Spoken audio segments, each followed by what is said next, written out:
SMMEs are the backbone and the innovative, productive drivers of long-term competitiveness as well as sustained inclusive growth. And the sector has certainly punched above its weight, contributing about 22% or 2.3 trillion rand generated by industries in the formal sector. And of course, that was in 2019. But despite this, the entrepreneurs who run those businesses are often undervalued in the country, or so it seems. And for a deep dive conversation into the state of entrepreneurship this year, I am now joined by 22 on Slone's Head of Business and Partnerships, and that's Zinhle Mncube. Thank you so much for talking to us, Zinhle. Now, starting from that base of 22% contribution, and of course that was a couple of years ago and pre-COVID, where are we standing now in terms of SMEs' contribution to South Africa's economy? Right, so we've seen a bit of resilience, I think a lot of resilience, even from post-surviving COVID. However, I think it must be stated that those numbers, the 19% or 19 to 22% contribution, falls way below global standards, especially when we compare ourselves with emerging countries. So if you look at World Bank, I think this was maybe from a year or two ago, SMEs in emerging economies contribute to about 60 to 70%, even 50% in terms of employment generation and employment creation. And then when you look at the broad GDP contribution, it stands at 40%. So when you look at, for example, as well, in the National Development Plan, the SMEs were supposed to contribute about 90% of the 1 million jobs. So we're still quite lagged when we even compare ourselves to our global peers. We're still quite behind when you look at even ourselves and the plans that we've put in place. However, these SMEs are at no fault. They truly have been punching above their weight. The resilience that they've seen during the COVID era, and even now trying to make gains, they have really shown a lot of resilience. Now, if we are to look at their contribution, while it is meaningful, and Productivity SA is quite correct in that they are the backbone, especially if you count informal SMEs as well, who there is no verifiable or reliable data that shows their actual contribution, which is far outstrips the formal, because there are more informal businesses than formal businesses. If you look at that entire picture, it tells us that while we see the promise and the potential of SMEs, I think the current landscape, the current economic structure, the current institutional structure that exists in South Africa maybe is not necessarily creating a conducive environment for these SMEs to truly live out and manifest the potential that they do have. And let's start maybe from a macroeconomic point of view, because obviously, as you said, that resilience, I think all South Africans have had to be resilient this year, and big business, small business alike. But working with entrepreneurs, what do you think has been sort of the major sticking points that are standing in their way for them to grow and perhaps eating away at that resilience? So this year, it goes without saying, everyone has been affected by the macroeconomic pressures, both globally, continentally, and even in the context of our country. And I'll give you a few instances. So, for example, the inflationary pressures obviously affect purchasing power for consumers, which means then there's not enough disposable income to be spent on SMEs. There's also, within the inflationary pressures that we see as well, is that the cost of production that SMEs need to put in order for them to create these products and services are getting more expensive. Now, the challenge is, because of what we stated around the disposable income of the consumers, passing through those costs it is not an automatic thing, because you're an SME, you're trying to grow, you're trying to get these customers, and at times you're probably competing against large established corporates. And now, if you're going to retain and contain these costs, it means then your margins are being affected, and then it means your profitability is affected, and then ultimately then your commercial viability is down the drain. And most of these SMEs already going into what was a very highly pressured year are already survivalists by nature. So that means then that inch of them requiring to survive becomes that much more difficult.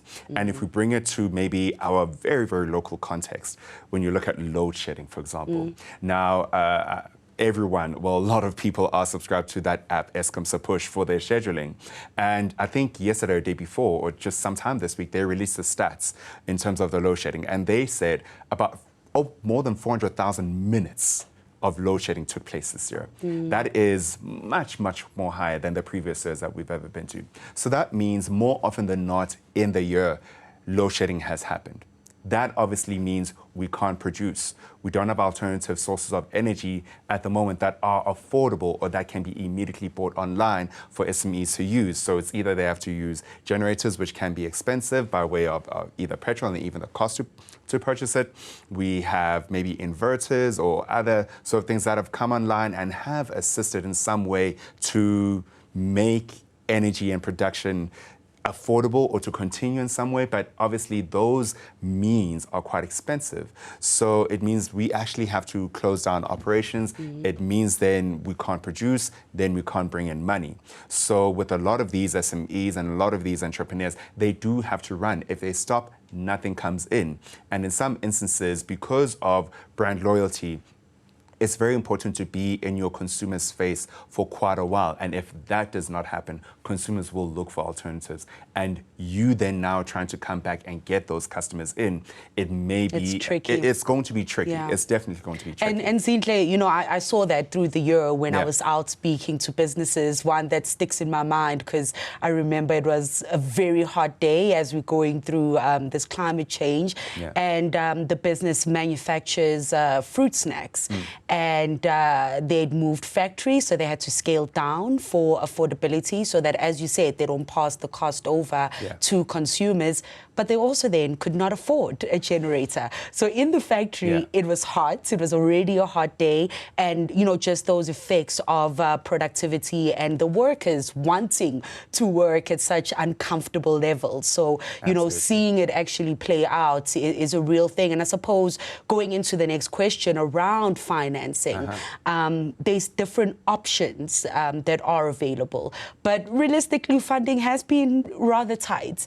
And over the years, we've seen that it's no longer the main kind of issues for entrepreneurs to succeed, but as you said, money is important, especially going through these issues. So how can entrepreneurs sort of position themselves to get access to the different types of funding that is out there?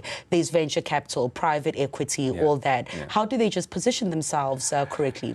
Yeah, I think when we look at, for example, capital like venture capital coming in, they've also had a very pressured year. So in the continent, so Africa, I think out of the total pie of venture capital contributes, I think, less than 10%. I think in some instances close to 2%. That's how much funding goes into African tech startups, because usually... And most of that to the rest of the continent, is it not? Yeah, and so South we're all Africa, sharing that slither of pie. So because of the pressures within funding, so it means then venture capital is already a risky asset class. If we're just maybe looking at things from a risk point of view, funding SMEs is risky business. So it means then when these global investors are looking at the continents, it's a great way to diversify. Just when things are good, you're trying to maybe get some high returns. You're going to absorb a bit of risk because times are good. Now, when times are bad, usually then you are going to go to where it is most safe. And then ultimately that impacts the South African startups. So I think venture capital almost halved in some quarters of the year. So that's quite bad. So that means there is not a lot of funding going to startups that really deserve the funding. And then when we look at South Africa and its banking environment, yes, there is a lot of business banking, but our banking is very, very conservative. Now, this conservativeness has helped us through the years. Unfortunately, it means SMMEs that really do need the funding and the support are not getting the type of funding, are not getting that funding support. So then this means we do need to look at sources of funding that are not hinged on banking, because they need to look out for depositors' interests. And on the other side, there is a reserve bank that is very, very, very hawkish and very conservative in looking at how banks operate.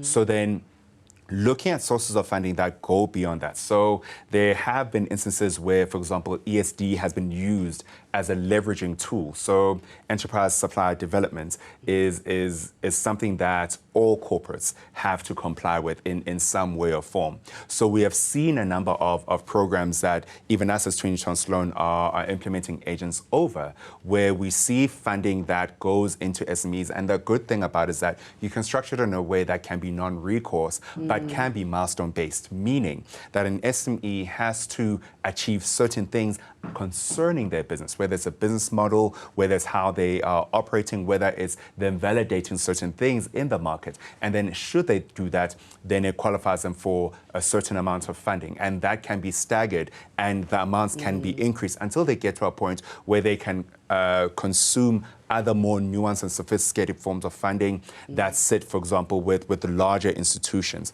So we see ESD as a great catalyzer. We also see in some instances where grant-based funding, especially with international organizations, comes into play. So all of these things are used to almost de-risk and crowd in some of the bigger sources of funding. But all of that requires contribution and collaboration from various institutions.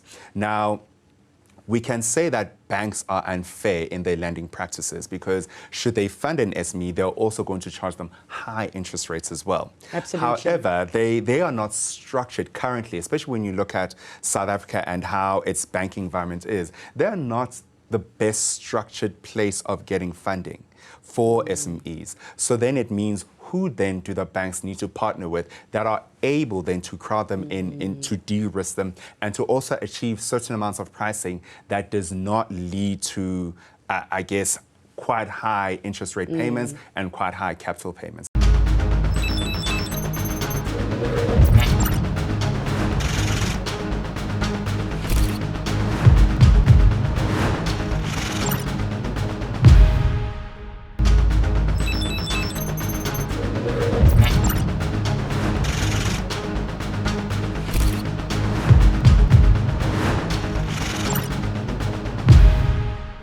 The risks of entrepreneurs getting themselves into financial trouble because of just trying to keep their business going. I suppose my question might be twofold, Zinhle. How do businesses avoid, or business owners, the entrepreneurs that are actually driving the business, avoid, getting themselves into financial trouble because of the business, if perhaps they're not accessing that credit from banks and so on? Sure. I think there is a big gap from a knowledge sharing and education to entrepreneurs that talks to when is the right time to raise particular instruments of finance.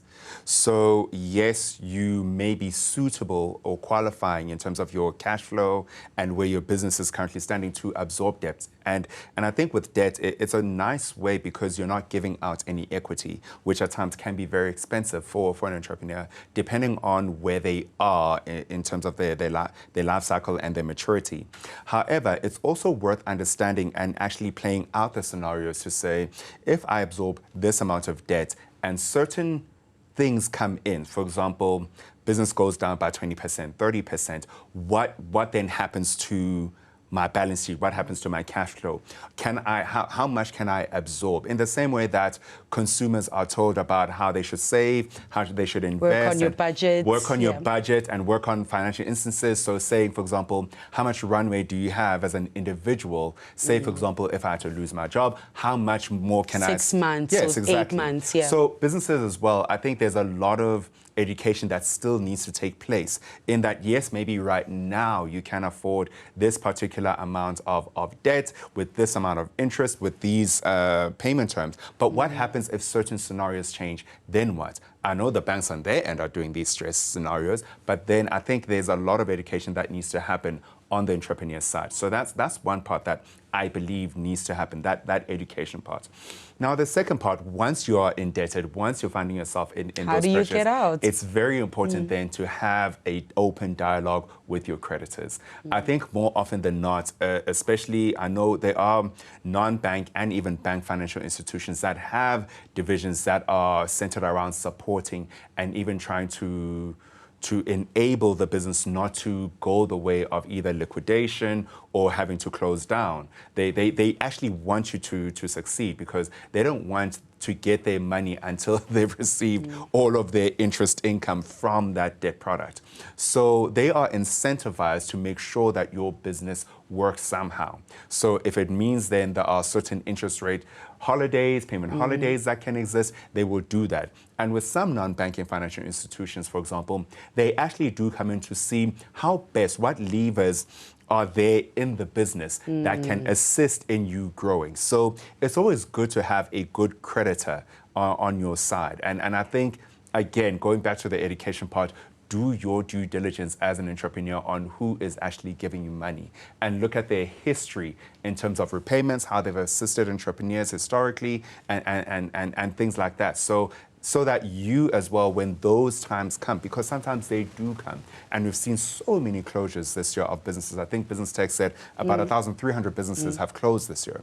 So have that conversation with your creditor to say, hey man, I foresee X, Y, Z happening. These are the pressures that I'm happy that I see. They also see it through their covenants that they use to monitor I guess the instrument that they've given you. So have those open conversations to say, these are the struggles that I'm having. Can you assist me with a few things? And I think more often than not, they should be, if not empathetic, sympathetic to your cause and try to assist you in order for them to find a win-win situation. Absolutely, and I think some of the consultants that I've spoken to in that space say exactly that. For entrepreneurs to not hide and feel shameful that they are in trouble, but that, people are most willing to actually assist entrepreneurs that are struggling to rather see them succeed. And of course, that succeeding is because they do contribute to job creation. But what we are also seeing is a lot of entrepreneurs emerging from a need, which really is what entrepreneurship is all about, right? Solving the problem in communities. And just circling back to the opportunities within tech startups, and I think comparing what we're seeing on the rest of the continent, do we have insights into why it seems entrepreneurs on the rest of the continent are really in touch and in tune with finding solutions that solve their community's problems as compared to South Africa?